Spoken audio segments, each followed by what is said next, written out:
És evident que quan diem l'ensenyament de les llengües és l'ensenyament d'aquelles llengües, català o castellà o anglès o francès, i si diem l'ensenyament i l'ús curricular d'aquestes llengües és que en els currículums incorporem aquestes llengües, i si l'incorporem en els currículums vol dir que podem utilitzar-lo per altres matèries, i això és evident una vehicularitat. Crec que és una molt bona notícia per al català i és una molt bona notícia per Catalunya.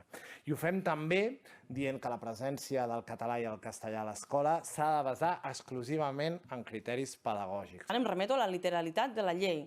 Del català diu que és llengua vehicular, del castellà diu que és llengua d'aprenentatge i que serà usada en funció del que diguin els projectes lingüístics. No diu en cap cas que el castellà, és a dir, la llengua no diu en cap cas que el castellà és una llengua vehicular, si és això el que preguntes.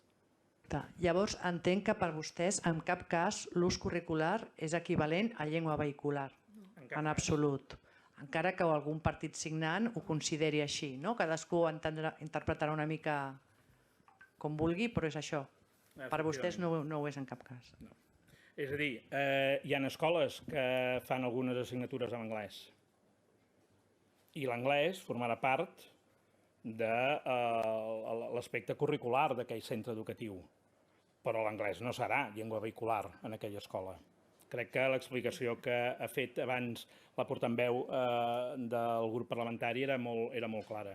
I no volem entrar en polèmiques, insisteixo. Ho hem dit, creiem que aquest text compleix millor, dona millor compliment a la sentència. Per nosaltres, en conclusió, és molt important l'acord i envia un missatge molt clar. La immersió lingüística i el català tenen una llarga vida a l'escola pública catalana. A la llei del 98 només el català era la llengua vehicular i d'aprenentatge. A l'acord del 24 de març s'incorporava el castellà per primer cop, quan deia també el castellà en funció. I ara això es manté, fora de que la paraula també cau.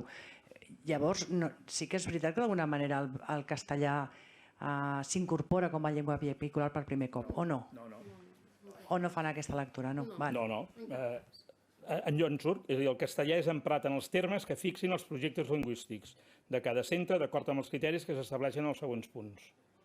I en els següents punts el que es parla és de la necessitat que hi hagin criteris estrictament pedagògics i de singularitat dels centres. Crec que el redactat és bastant clar, la nostra opinió. Si mirem les dades, si mirem el coneixement, si mirem aquesta realitat sociolingüística, el que justament concloem és que si alguna llengua ha de ser reforçada al nostre país és el català.